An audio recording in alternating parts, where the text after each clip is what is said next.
Assalamualaikum warahmatullahi wabarakatuh. Nama saya Muhammad Husain Lisab, NIM 1950210184. Di sini saya dan Amirul Jihad akan mempresentasikan tentang penentuan harga dalam dunia online. Yang pertama, teori dan studi kasus. Penjualan merupakan usaha yang sangat menentukan dalam dunia bisnis. Salah satu usaha untuk meningkatkan penjualan adalah dengan menggunakan aplikasi e-commerce.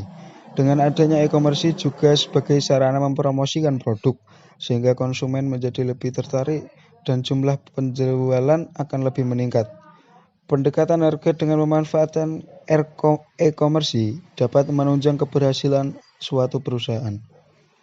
Teori. Adapun pengertian harga, Kotler dan Keller menyatakan bahwa harga adalah sejumlah uang yang dibebankan atas suatu produk atau jasa, atau jumlah nilai yang ditukar konsumen atas manfaat-manfaat karena memiliki atau menggunakan produk atau jasa tersebut. Adapun penetapan harga adalah suatu proses untuk menentukan seberapa besar pendapatan yang akan diperoleh atau diterima oleh perusahaan dari produk atau jasa yang dihasilkan. Penetapan harga telah memiliki fungsi yang sangat luas di dalam program pemasaran. Dasar penetapan harga.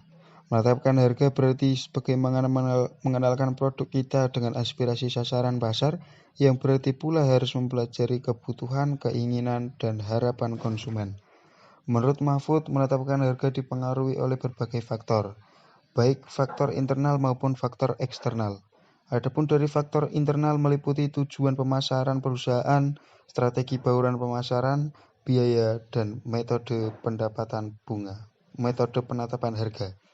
Adapun faktor eksternal meliputi sifat pasar dan permintaan, persaingan, dan elemen lingkungan yang lain.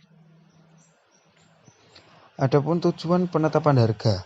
Tujuan penetapan harga jual Kotler dan Keller menyatakan bahwa tujuan penetapan harga yaitu yang pertama, kelangsungan hidup, yakni perusahaan dapat mengejar kelangsungan hidup sebagai tujuan utamanya jika mengalami kapasitas lebih, persaingan ketat, atau perubahan keinginan konsumen untuk menjaga agar pabrik tetap beroperasi dan persediaan dapat terus berputar.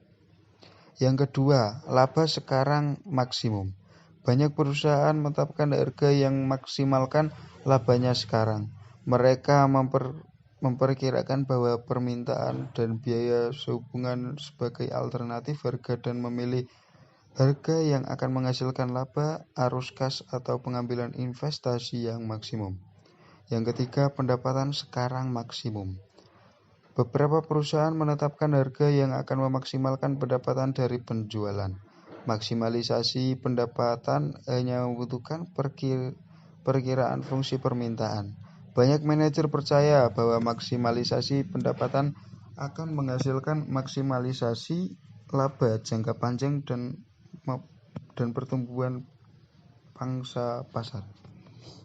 Yang keempat, pertumbuhan penjualan maksimum. Perusahaan lainnya ingin memaksimalkan unit penjualan. Mereka percaya bahwa volume penjualan yang lebih tinggi akan menghasilkan biaya per unit yang lebih rendah dan laba jangka panjang yang lebih tinggi. Adapun yang selanjutnya adalah beberapa metode penetapan harga. Yang pertama, markup adalah metode penetapan harga yang berpedoman pada harga awal produk atau harga beli yang dijumlahkan dengan keuntungan. Dengan metode ini, perusahaan biasanya menaikkan sekian persen dari harga beli untuk beli produk berdasarkan penambahan biaya lain, sehingga keadaan harga masih tetap bisa bersaing. Yang kedua, berdasarkan harga pesaing. Metode penetapan harga ini dilakukan dengan berpatokan pada pesaing yang telah menjual produk sejenis di pasaran. Yang ketiga, penetapan harga BEP.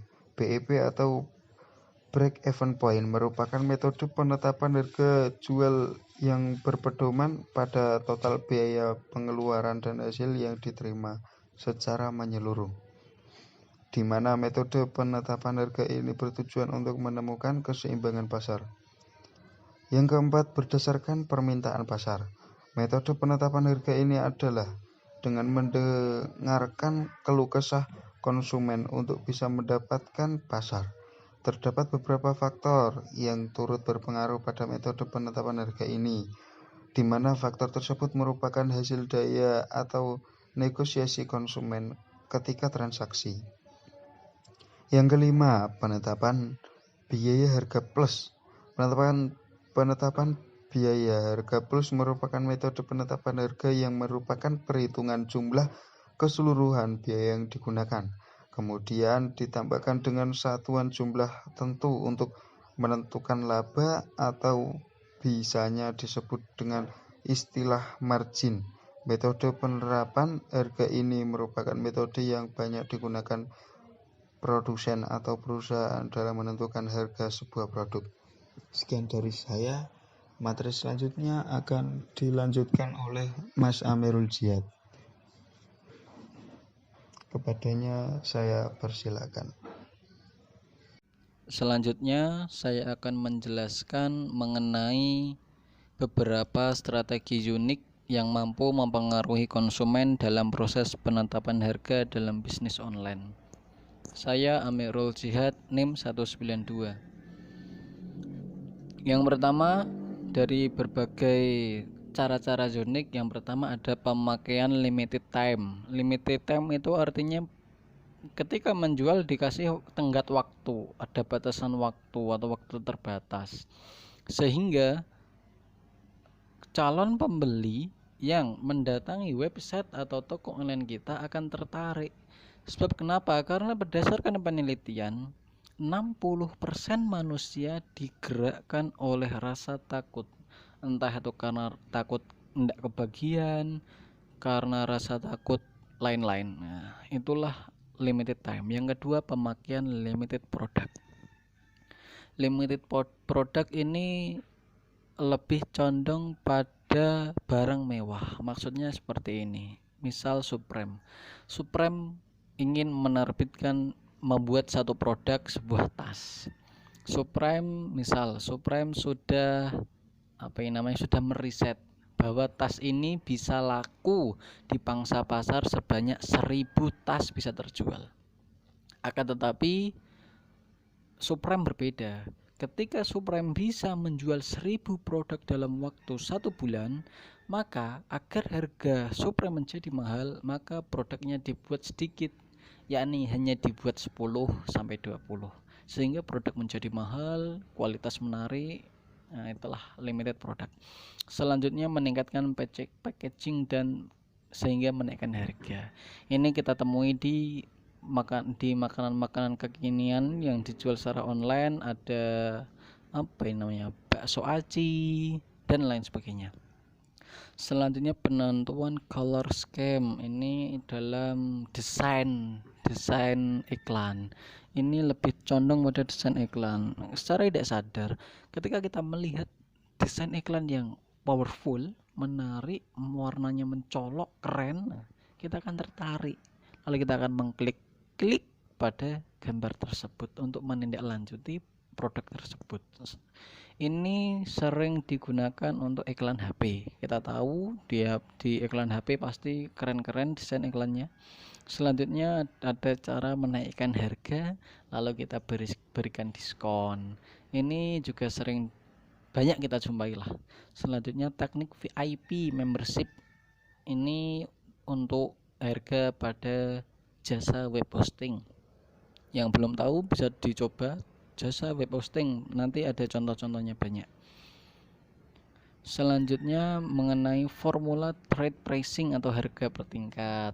Misal semakin banyak yang dibeli, harga semakin murah.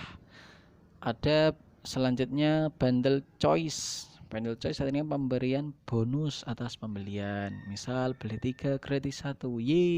Selanjutnya penerapan decoy effect.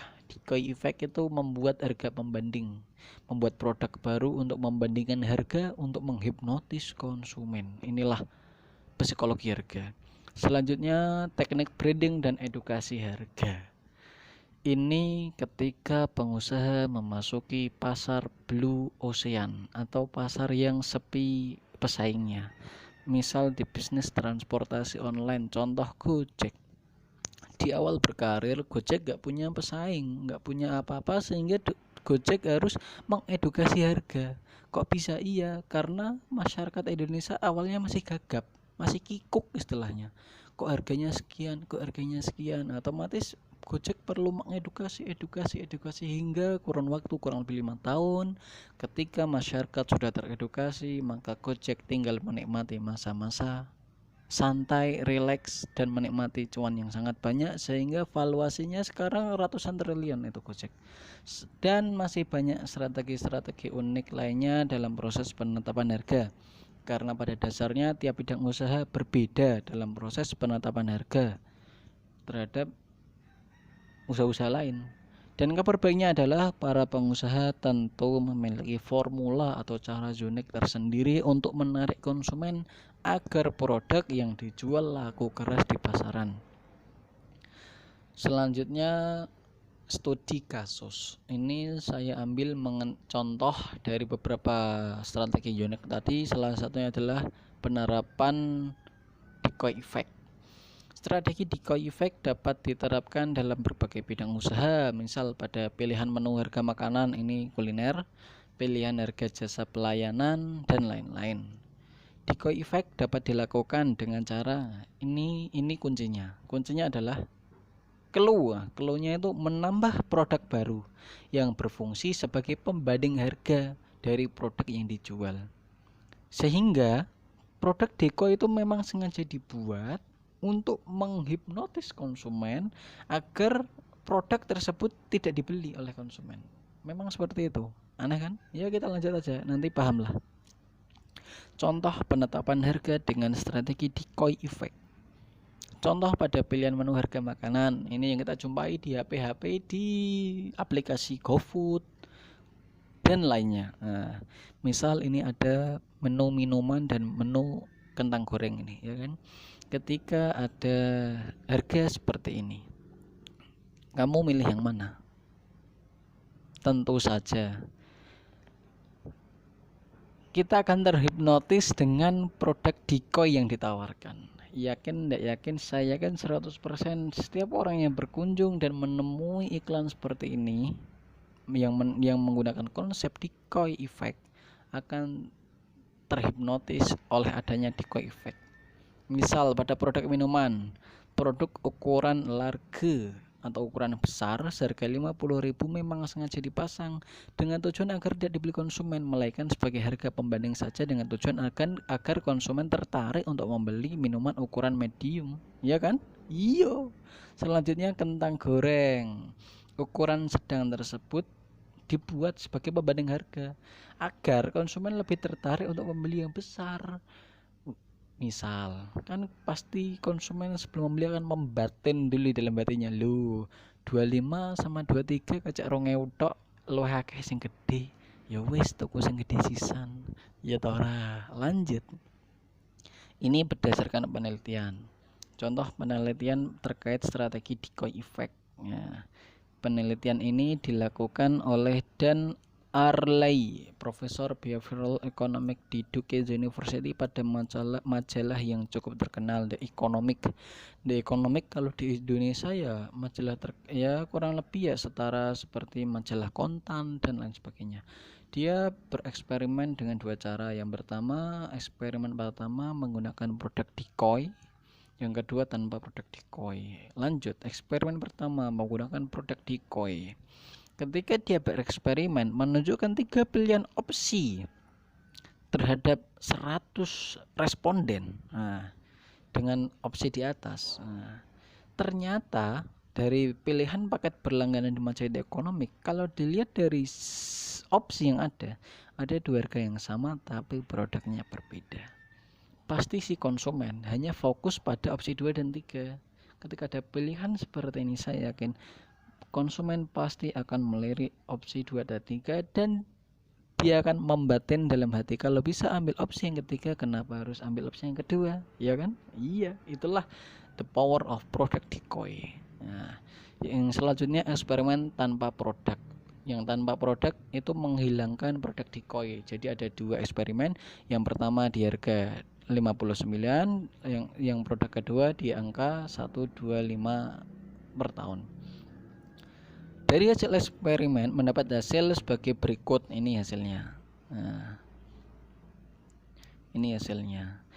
Ini yang dengan produk decoy itu bisa tembus penjualan 11.000 dolar US dollar. Sehingga peminat target penjualan tercapai, yakni yang opsi ketiga tercapai. Ya, dibandingkan dengan yang tanpa produk decoy, pasti orang lebih tertarik ke yang harga lebih murah, yang biasa-biasa saja. Lalu ini penghitungan selisih harga. Nah, ketika menggunakan sama tidak menggunakan produk decoy, ini selisihnya 42,8%.